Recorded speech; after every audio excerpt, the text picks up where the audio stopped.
Nós vivemos ainda um tempo que nós celebramos o sacrifício perfeito de Jesus, que nós chamamos de Páscoa.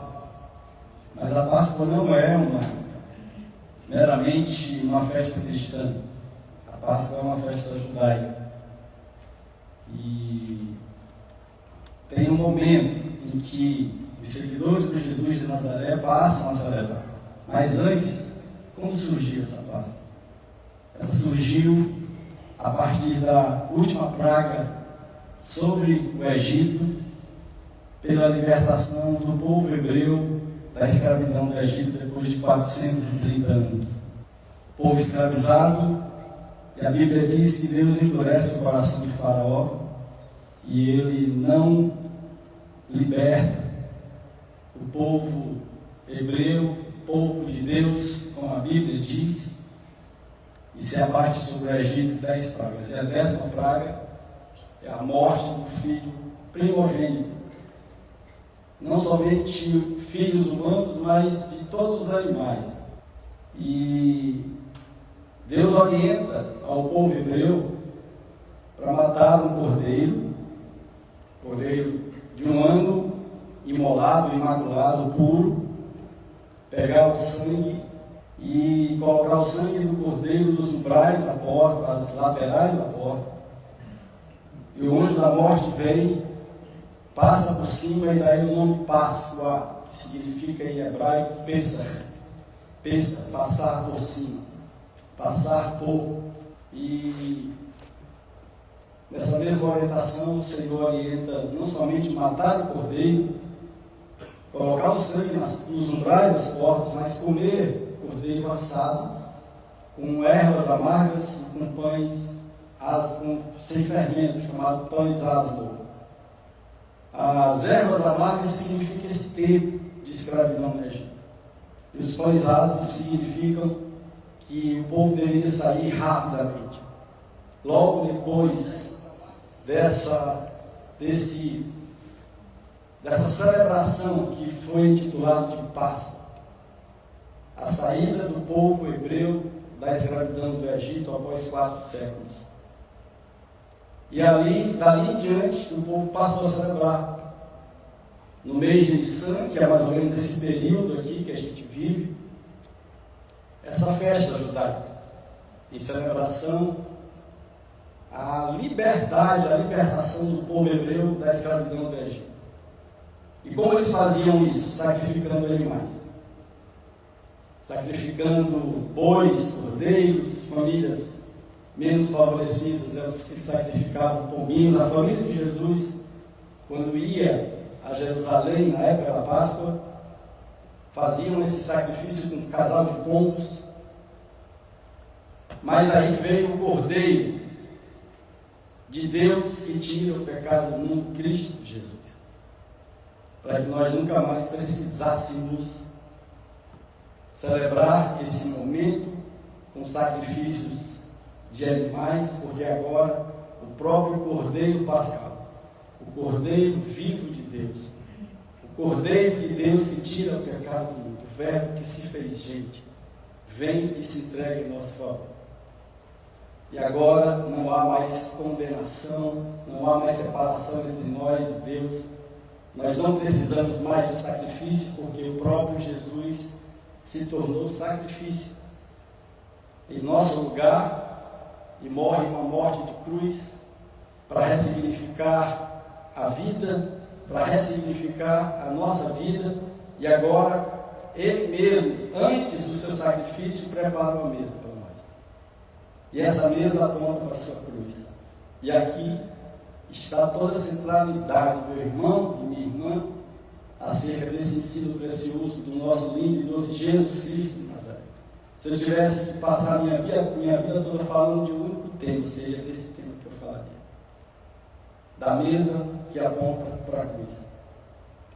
Porque se a gente não entender, não compreender, se essa revelação da mesa não chegar aos nossos corações, provavelmente nós teremos dificuldades para compreender a infinitude desse amor de Jesus manifesto lá na cruz do Calvário. Seu corpo moído, seu sangue vertido, seu sangue derramado. Eu queria ler para os meus irmãos aqui Dois textos bem rapidamente. Eu vou começar lendo a primeira carta de Paulo aos Coríntios, no capítulo 11, a partir do verso 17. Não, a partir do verso 17. E depois eu vou voltar lá para o Evangelho de Lucas, e nós vamos ler no capítulo 22, esse momento da mesa. Paulo também aqui nesse texto fala desse momento da mesa, mas eu acho tão lindo o Evangelho de Lucas, como traz essa pedagogia, esse ensino, esse momento, e aí a gente volta lá. Mas começando aqui, com a primeira carta de Paulo aos Coríntios, ele diz assim, capítulo 11, verso 17 em diante, ele diz: entretanto, nisto que lhes vou dizer, eu não os elogio, pois as reuniões de vocês mais fazem mal do que bem. Em primeiro lugar, eu ouço que quando vocês se reúnem como igreja, há divisão entre vocês. E até certo ponto eu o creio, pois é necessário mesmo que haja divergências entre vocês, para que sejam conhecidos quais dentre vocês são aprovados. Em algumas traduções tem a maturidade. Quando vocês se reúnem, aqui é o problema. A divergência, Paulo está dizendo que não é o problema. E nós vamos falar um pouquinho sobre isso. A divergência é até bom, porque na divergência se revela a maturidade daqueles que não somente ouviram, aprenderam, mas vivem esse ensino de Jesus. E essa maturidade revela na divergência o modelo a ser seguido. Então a divergência não é o problema. Aí o problema ele diz que é esse aqui. Porque quando vocês se reúnem, não é para comer a ceia do Senhor. Porque cada um come a sua própria ceia sem esperar pelos outros. Aqui está o problema, meu irmão, e por causa disso. Assim, enquanto um fica com fome, o outro se embriaga. E Paulo pergunta aqui, no verso 22, será que vocês não têm casa onde comer e beber? Ou desprezam a igreja de Deus e humilham os que nada têm? Que lhes direi? Eu os elogiarei por isso? Certamente que não. E aqui Paulo fala da mesa, logo na sequência. Mas esse texto, eu gostaria de trazer à luz o texto que está no Evangelho de Lucas 22. Por enquanto, deixa eu só falar rapidamente para vocês, meu irmão e minha irmã.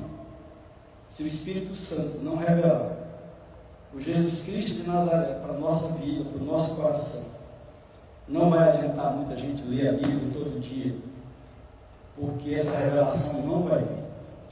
Se o Espírito Santo não revelar o Jesus de Nazaré para mim e para você, meu irmão e minha irmã, de uma forma genuína, nós não compreenderemos a ponte que existe entre a mesa e a cruz de Cristo, entre a mesa do Senhor e a cruz de Cristo. E, portanto, ainda viveremos como meninos imaturos, crianças imaturas. Mas é importante a gente ser criança no coração. A gente tem um coração de criança, mas nós precisamos ser maduros. Ser criança na jornada com Cristo não significa sermos meninos na caminhada de fé. E essa maturidade nos isenta de todos os vícios da religiosidade que leva tantas pessoas a graves equívocos. Então Paulo está aqui dizendo qual é o problema. O problema é que quando a gente se reúne para comer apressadamente o nosso próprio pão. E aqui está a primeira diferença entre reunião e encontro.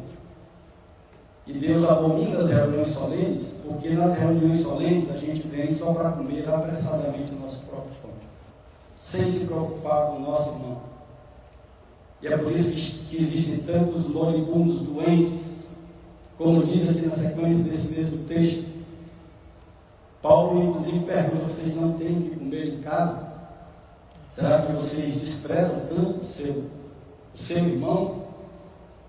E, meu irmão, se há uma definição de pecado, é a gente comer primeiro para repartir depois.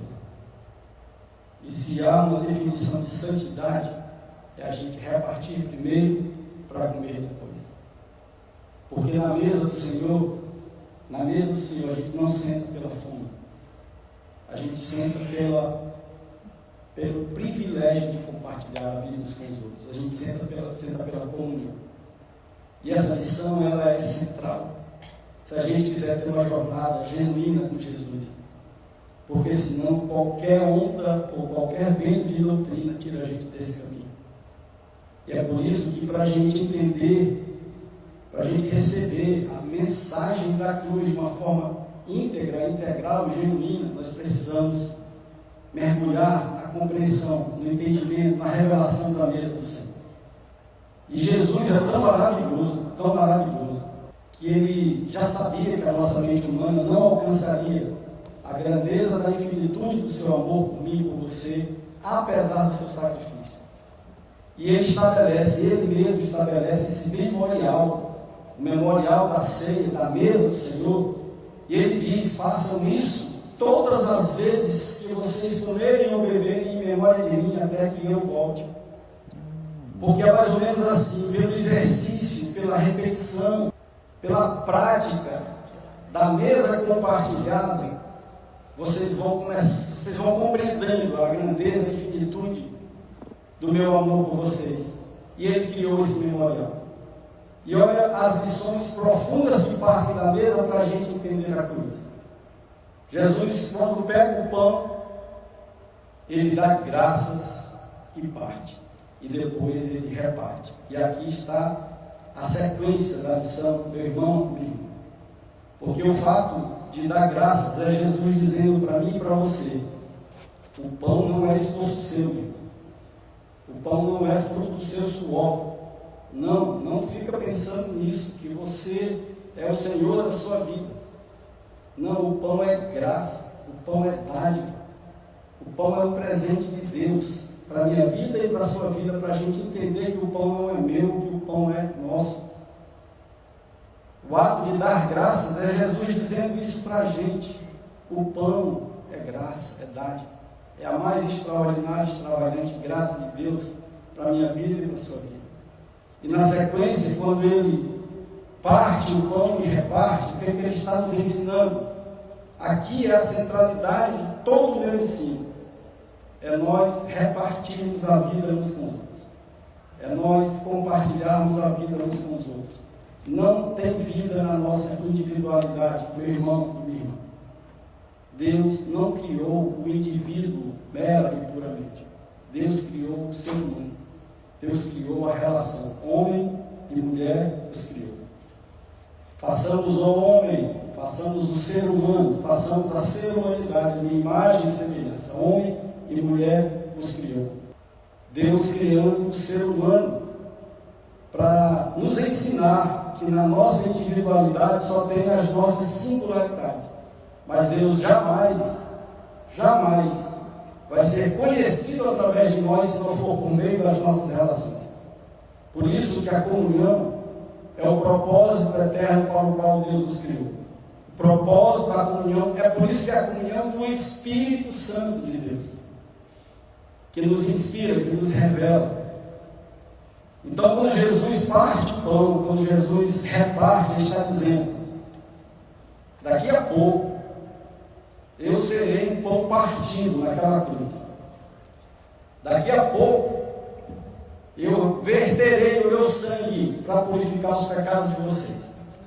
Então, quando ele pega o pão, parte e reparte, ele está dizendo assim: aprendam de mim, que a vida só faz sentido ao redor da mesa, que a centralidade de todo o nosso ensino é compartilhar a vida uns com os outros, para que nós aprendamos a ser um pedaço de pão repartido em favor do nosso irmão.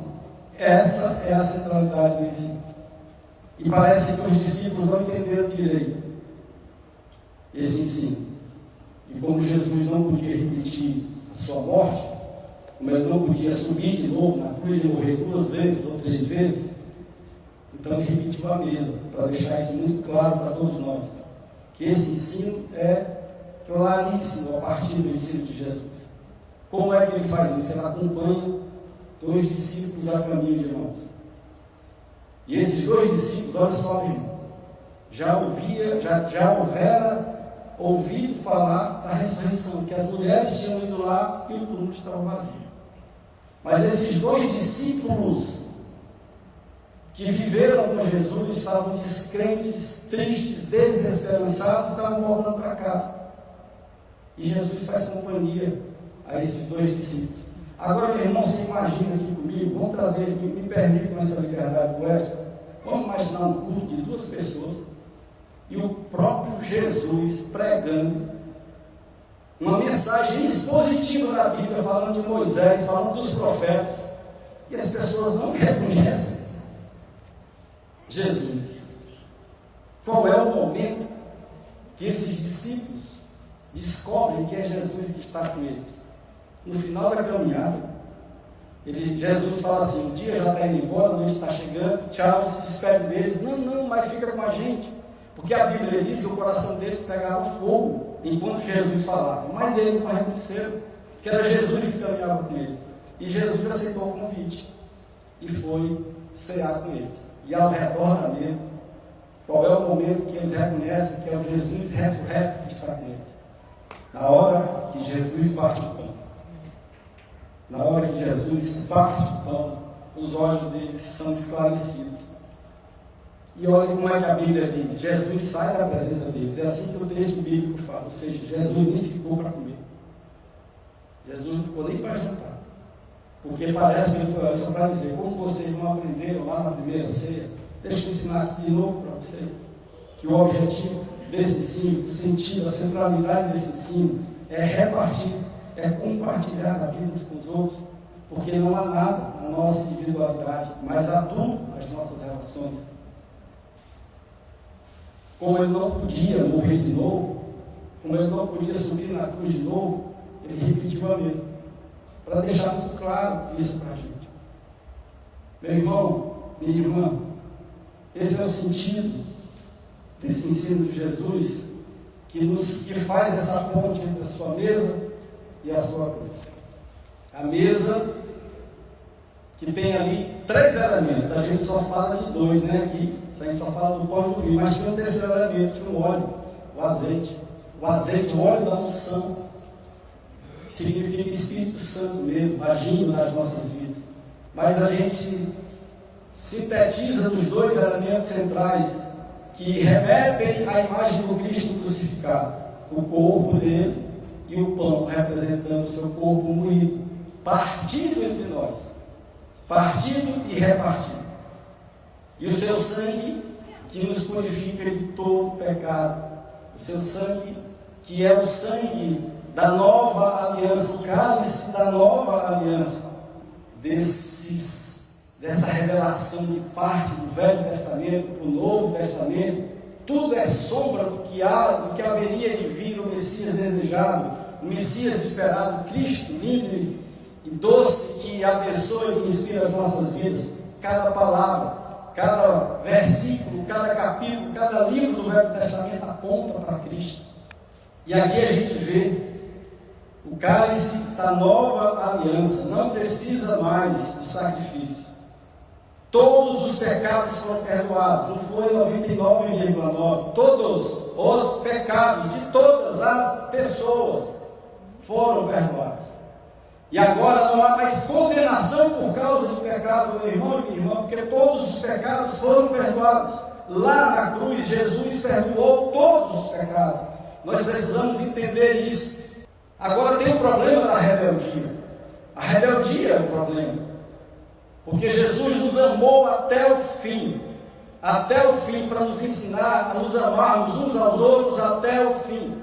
Porque ele, na cruz, ele perdoou todos os nossos pecados. Agora, quando a gente não acessa, quando a gente não se rende, quando a gente não se submete, ou quando a gente não abraça essa bênção extraordinária do próprio Deus que se faz gente, morre uma morte de cruz, para nos perdoar todos os pecados, para assumir a nossa iniquidade sobre si, para se tornar maldição no nosso lugar. Porque o que nós merecíamos era a morte, mas ele vem para morrer no nosso lugar. Todos os pecados foram perdoados, todos os pecados. Mas muitos não acessam a essa bênção. E isso é um gesto de rebeldia. E aí é onde está o problema. É a rebeldia da iniquidade. Mas ninguém é mais condenado que por pecado, porque o pecado foi perdoado. Então essa lição linda, essa ponte que é feita entre a mesa do Senhor para a cruz de Cristo, meu irmão, minha irmã, precisa significar as nossas vidas, ressignificar as nossas vidas. Nós precisamos viver por esse referencial, porque, repito, se o Espírito Santo não revelar a nós o lindo e doce Jesus Cristo de Nazaré, não vai adiantar mesmo. A religião vence essa queda de braço. E a gente perde a oportunidade, o privilégio de vivermos a beleza do Evangelho de Jesus de uma forma tão simples e genuína. E não é fácil. Não é fácil, é verdade. Mas é simples. Deixa eu ler aqui Lucas.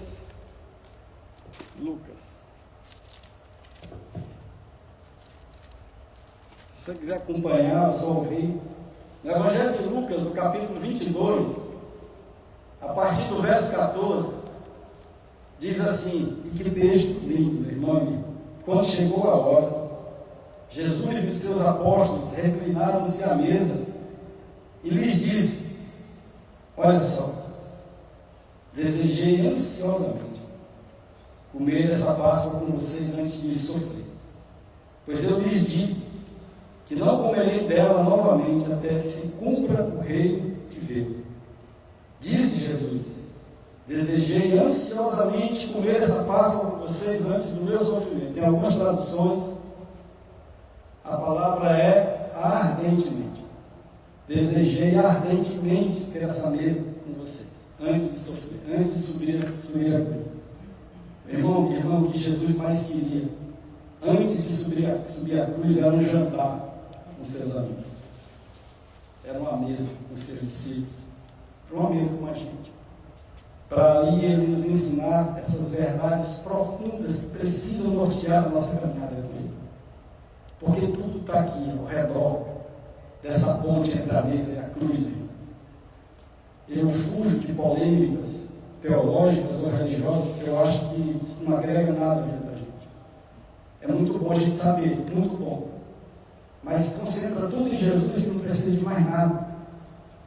Uma vez o menininho lá do Criança Levanta, ele me pergunta muito, ele tenta me colocar em dificuldades, as perguntas são bem capciosas.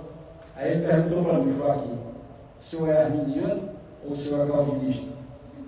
Rapaz, eu falei tanto de Jesus para ele, e no final ele disse assim, eu descobri que você é jesuísta. Cara, eu achei linda essa descoberta. Achei linda. Porque é isso. Eu ator importante, sim. Tem hora que eu sou arminiano, tem hora que eu sou calvinista. Depende do momento. Isso não quer dizer que seja uma verdade absoluta. A verdade absoluta é Jesus. Então eu fujo de polêmicas teológicas ou religiosas, porque eu me volto para Jesus e Jesus esclareia tudo. Jesus sintetiza tudo. Jesus é a simplicidade da revelação da sua vida e do seu Evangelho. E nós temos aqui essa mesa que o próprio Jesus preparou para a gente.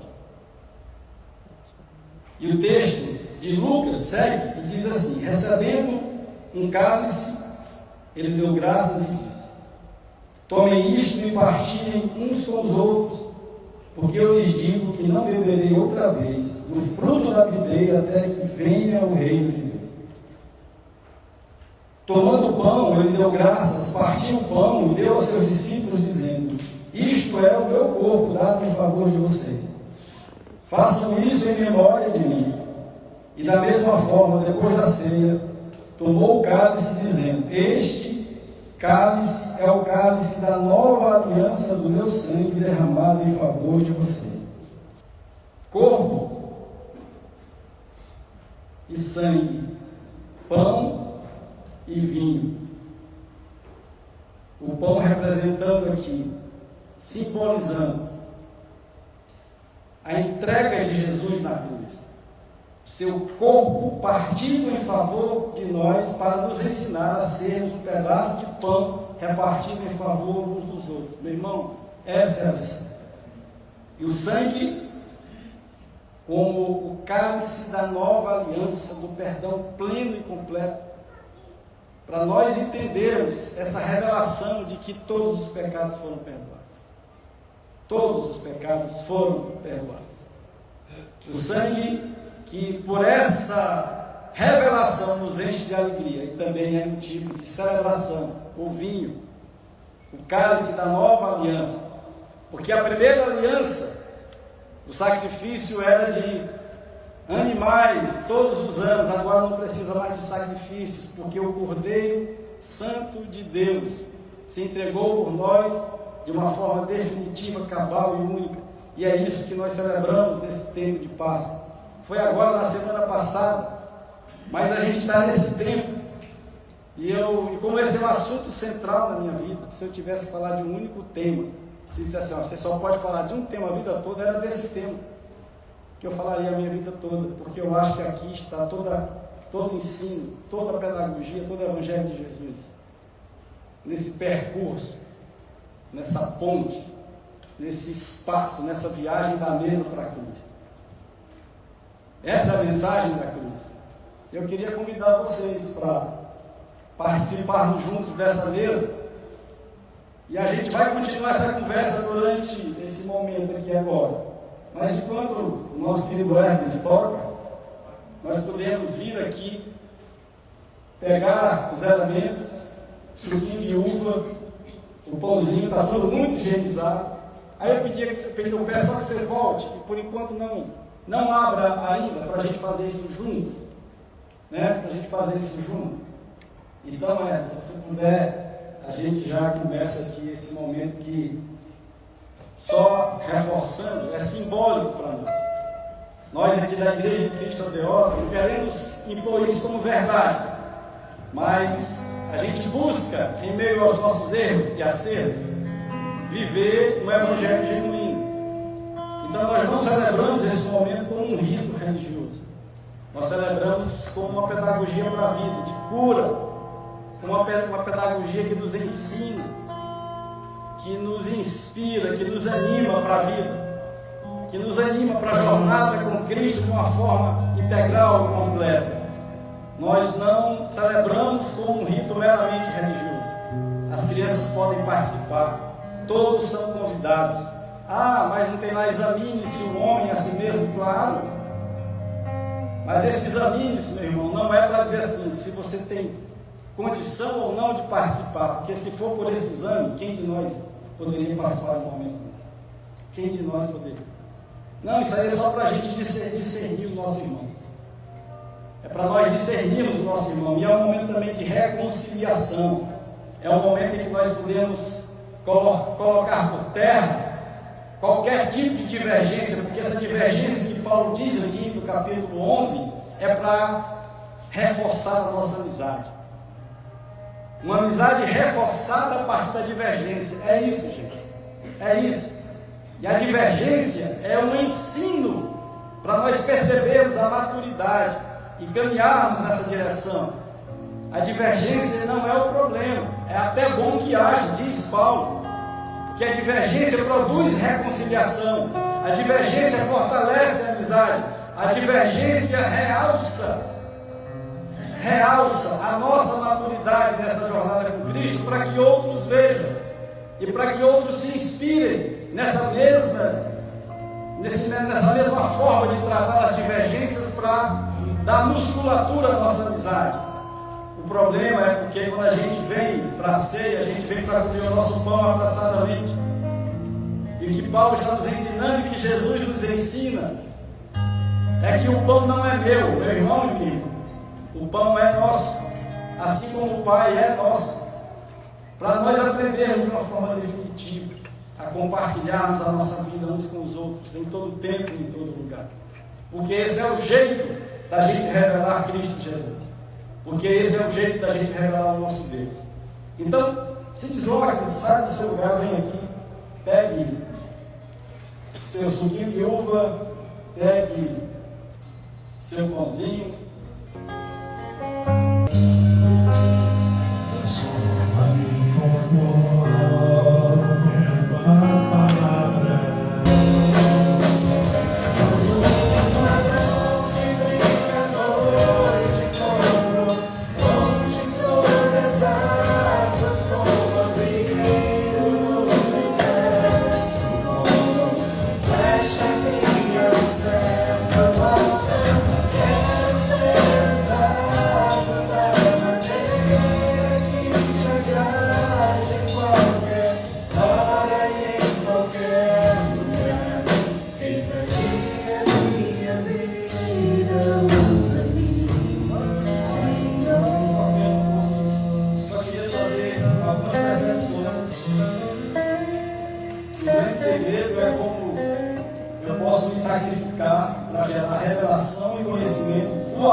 irmão.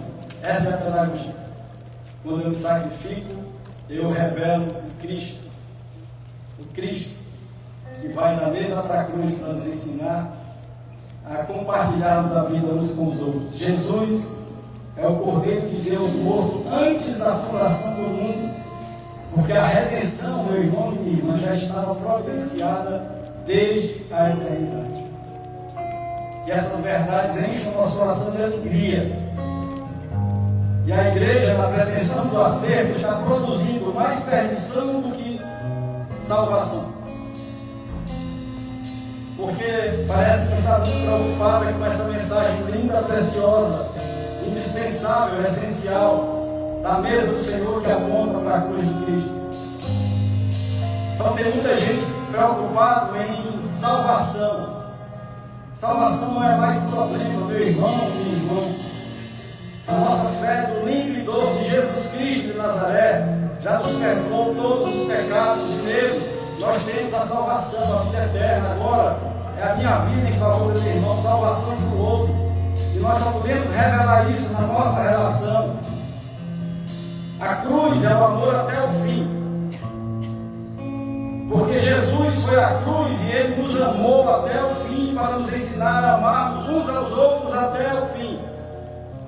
Se vai revelar a verdade para o mundo e a salvação é o Evangelho de Jesus, meu irmão, se a gente quer revelar essa mensagem, esse Evangelho, a própria vida, nós temos que nos transformar no Cristo, aquele que dá a vida pelo seu irmão, porque foi isso que Jesus fez. O unigênito que agora é primogênito, primeiro de muitos irmãos, para que nós fôssemos transformados em família de Deus. Jesus é o nosso Salvador porque nos revelou o amor de Deus do Pai, nos amando plenamente até o fim. Jesus não mandou a gente ir atrás da cruz. Jesus nos ensinou a assumirmos, a pegarmos a sua cruz e segui-lo. Jesus não foi traído na cruz, mas ele foi traído na mesa. E assim nós precisamos conhecer a vontade do Pai na mesa para que a cruz tenha significado. Jesus disse: vivam à mesa em memória de mim todas as vezes que sentarem ao redor da mesa até que eu volte. Se nós não nos livrarmos, meu irmão e minha irmã, das nossas expectativas da divindade, Jesus pode fazer companhia para a gente numa caminhada e a gente não vai vencer. Se for só a divindade e não a paternidade que nos inspira, Jesus pode ser o próprio pregador e a gente não vai conseguir conhecer. Mas a mesa, os olhos são abertos para que a gente possa afirmar a lição que o sentido da vida é repartir a vida na comunhão. E por fim, Jesus não podia repetir o seu sacrifício de cruz. Ele repetiu a mesa para deixar isso claro. Porque a nossa comida não é comer, a nossa comida é repartir. Porque um crente não se envergonha de não ter o que comer. Um crente se envergonha de não ter o que compartilhar.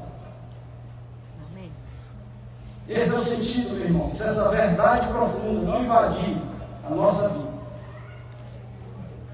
vai ser difícil. A gente vai ler a Bíblia de trás para frente, de frente para trás, tal, e não vai acontecer muita coisa. Eu sei que a palavra, que a fé vem pelo ouvir e ouvir a palavra de Deus. A palavra não volta vazia, ela se revela. Mas se o Jesus de Nazaré não for revelado para você, vai ficar muito difícil.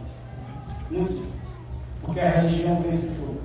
A religiosidade dos seus vícios preenche um espaço muito maior do que o Evangelho genuíno de Jesus. Na noite em que foi traído, ele pegou o pão, deu graças, partiu, deu aos seus discípulos e disse: esse é o corpo, meu corpo partido por vocês na cruz. Vamos comer? Vamos comer. Santo, santo, é o teu nome. Santo, santo, santo, santo, é o teu nome, Senhor. Muito obrigado, Pai. Muito obrigado. Eu queria convidar você a ficar de pé. Você pode ficar de pé? Se você não abriu ainda, deixa eu sugerir que você compartilhe esse cálicezinho de uva com o seu irmão do lado, com o símbolo que nós estamos assim repartindo a nossa vida uns com os outros, no exercício, na pedagogia. como a lição central desse precioso ensino, porque na noite da traição, depois de repartir o pão, Jesus pegou o cálice e disse: esse é o cálice da nova aliança, não tem mais sacrifício. Daqui a pouco o meu sacrifício completo será efetivado em favor de vocês por amor,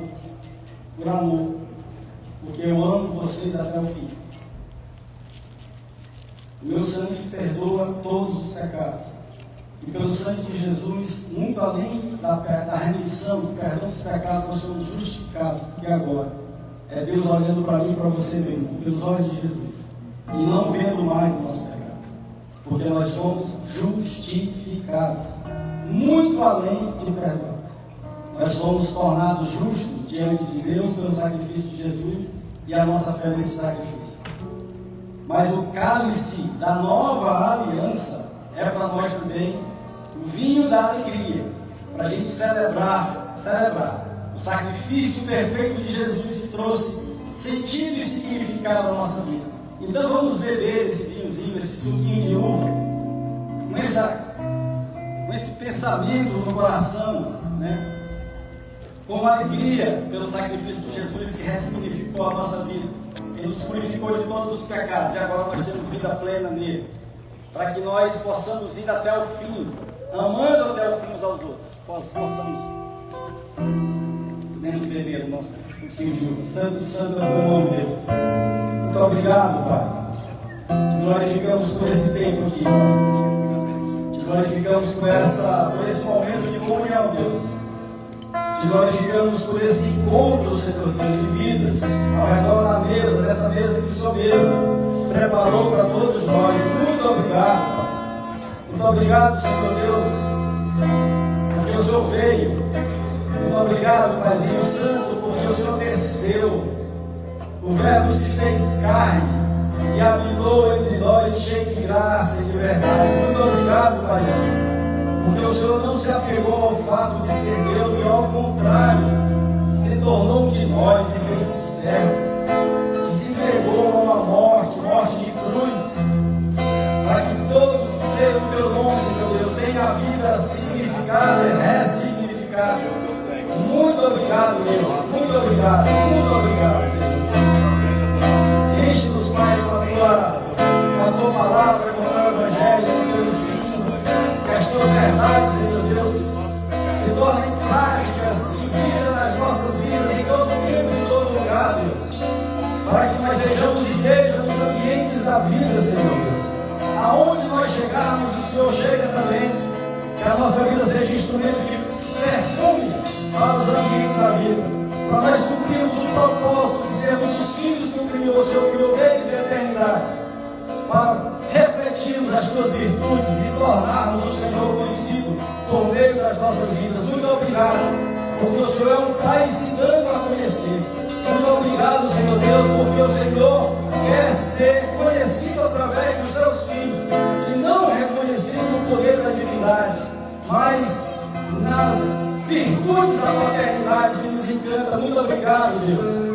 Dá-nos uma semana, Paizinho, inspirados por Ti, cheios de Ti, Senhor Deus, para que nada, Senhor Deus, nos perturbe, nos aflige, Deus, a despeito das dificuldades que nós vamos encarar, que nós vamos passar, mas que no meio desse deserto de dificuldades, Senhor Deus, nós possamos manter a Tua alegria, a Tua paz e a esperança, Senhor Deus, por sabermos que o Senhor é conosco. Muito obrigado, Pai, e que o amor de Deus do Pai, que é a essência da qual todos nós fomos criados, é a semente incorruptível da qual todos nós fomos gerados, a semente do amor imutável de Deus, que o amor de Deus, nosso Pai, que a graça bendita, linda, extravagante, maravilhosa, do lindo e doce Jesus, o Filho, a graça que a natureza de Deus possa ser também a nossa natureza, para percebermos o amor na prática, para amarmos na prática, para amarmos abraçando, acolhendo, socorrendo, sendo um pedaço de pão repartido em favor uns dos outros. Que essa graça bendita, que é a tua natureza, seja também a nossa. Lindo e doce Jesus, que as consolações, a comunhão, o Espírito Santo de Deus, todo o entusiasmo, toda a alegria que vem do Espírito Santo de Deus para as nossas vidas. Que essas bênçãos preciosas da Trindade, do Pai, do Filho e do Espírito Santo, estejam com todos nós, aqui nesse lugar, hoje, mas também com todo o povo de Deus, em todo o tempo, em todo lugar, no nome bendito de Jesus. Amém, amém, amém. Glória a Deus, glória a Deus. Sou Deus, você lembrar de mim, e pelo teu favor é o que me faz crescer. Eu vivo pela fé e não vacilo.